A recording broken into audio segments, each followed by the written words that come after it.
Hello and welcome, and today we're gonna have a look at the player ship of HyperSpace Pirates of Atira.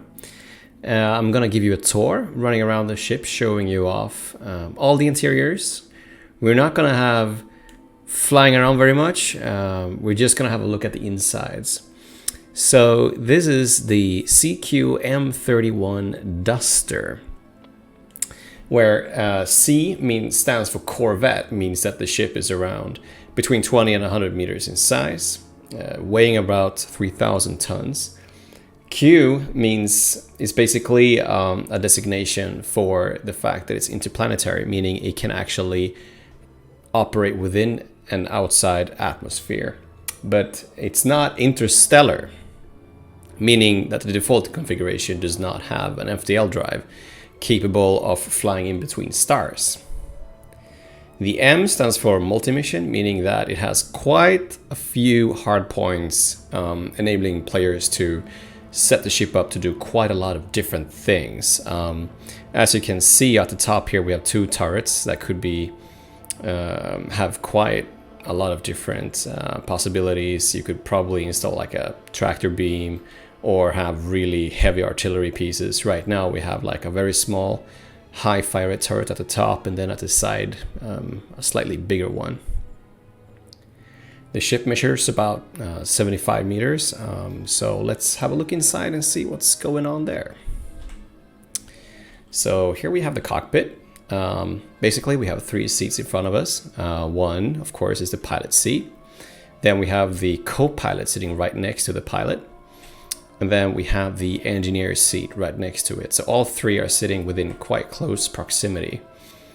Looking at the back around here, we can see that there is a display panel. This one is the short range radar, which is currently enabled. There's not much I can do with this panel right now except for disabling the radar. Now we don't want to do that. That's a bit scary. Now there's one interesting thing with this game that is quite important, and that is where the components are situated within the ship. Since the way damage is being simulated, meaning if a projectile or the ship collides with something, the game kind of detects where that collision hits and then picks the components of the ship that are closest to the collision. This means that, for example, the radar in this case is pretty much at the front of the ship, meaning that in combat, usually the radar is the component of the ship that takes the most hits. So that's something to keep in mind, how you put stuff and where you install things in the ship. Here we can clearly see that we have an airlock. Currently it's open. We're not engaged in the emergency mode the ship has. There are quite a few airlocks to make sure that fires and stuff like that doesn't spread around the ship. And it is designed to be able to operate even if half of it is severely damaged. So this is sort of the operations room. Here we can have currently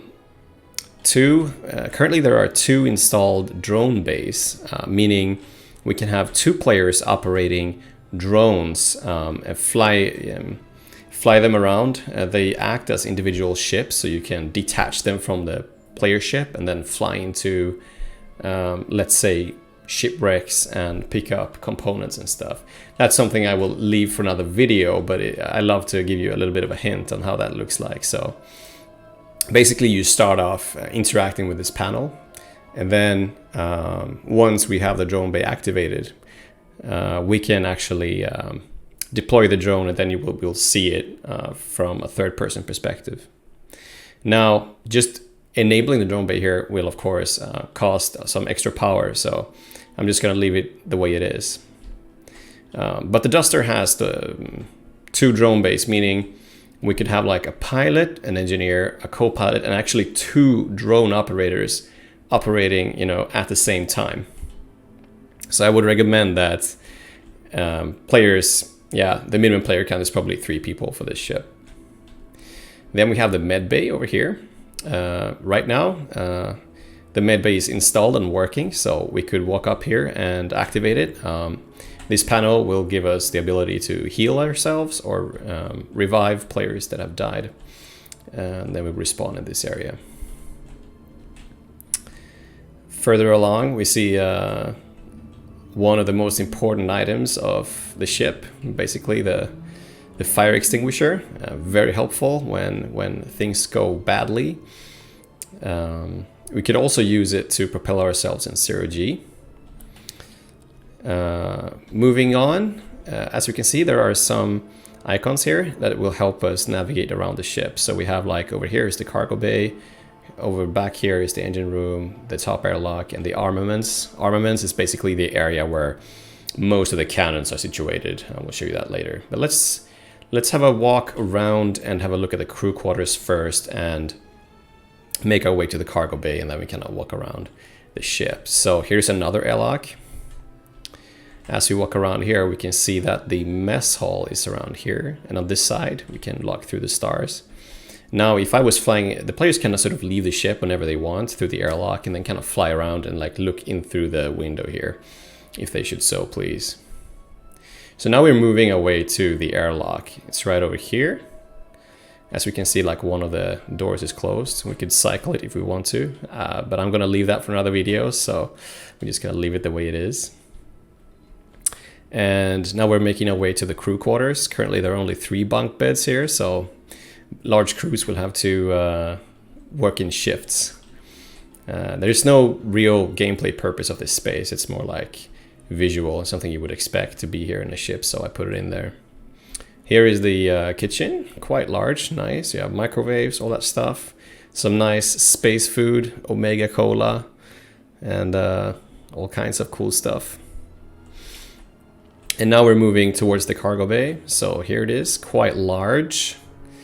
Roomy stuff. So once the ship has landed, the airlock for leaving the ship is down through that hatch over there. When you have landed, you mostly sort of leave from beneath the ship. It's like a small ladder that extends, and you do that through that small hatch over there. Here we can see like a repair tool. There's also ability to sort of 3D print stuff in here as well, but that's currently not installed. And then we'll have to make our way back again if we're going to the heart of the ship, which is the generator, moving towards the engine room. So here is the generator. Currently there are no effects going on here, but as you can see, the design of this thing is quite similar to what a modern day tokamak reactor would look like.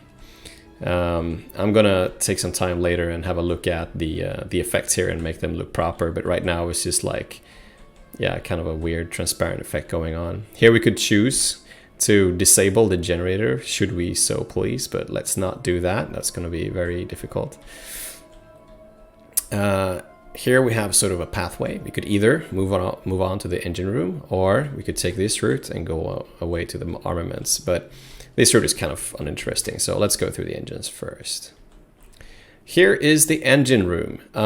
This ship actually has the capability of installing 2 different engines at the same time. So you could have one engine running on some sort of fuel, and you can have one engine running on pure electricity. And of course, electricity has the advantage of not having to refuel itself, but they're also really clunky, really heavy, and not as efficient in terms of moving the ship forward as sort of an engine using propellant would do. We also have the steering thrusters installed over here. We can interact with them, turning them on and off if we would like to. And then we could actually move up. If we want to go to the armaments, we'll have to pass through the top airlock. So now we've climbed up one floor. Here is the top airlock is actually up here. This part is actually one of the turrets. We could enter it and have a look. So now currently we're sitting in one of the turrets. We could shoot stuff like that. And then we have the top airlock. So we could enter the ship or climb out of the ship through this airlock, but let's not do that. That's for another video. And here we are moving towards the armaments. So this area, as you can see, has a lot of very large ammunition belt. So this is the size of the shells that are being fired through the cannons of this ship. They're like about 2 meters tall or something like that. I think the size of the barrels, if I remember correctly, are about the size of the largest German cannons that was used during the Second World War. So I think the barrels are about 20 meters long, firing similar shells to these, but I could be wrong. I haven't measured in a while. So on the other side of this wall, that's basically where those fixed cannons would be fitted. I think we can see them over here. Yeah, so that's the barrel sticking out right there. Here is the spot for the shield, which is currently not installed, so it's just an empty socket. Here we have another airlock. Currently, everything is nominal. That's good to know. Here we have two capacitors. So basically, on the other side of this wall is the generator that we looked at before. And all the energy is being stored onto this sort of modular battery components that are sort of stuck in here. And all excess energy will be stored in the capacitors. So whenever you would like, you can turn off the generator and then the ship will automatically switch over to capacitor power. And now we've done the full tour, we're going back into the operations room, which concludes this video. If you're curious about the game, you could always visit hyperspacethegame.com. You could follow me on Twitter @Coulianos, or have a look at the Facebook page to keep yourself updated about news and new things going on with the production of this game. Thank you so much for watching.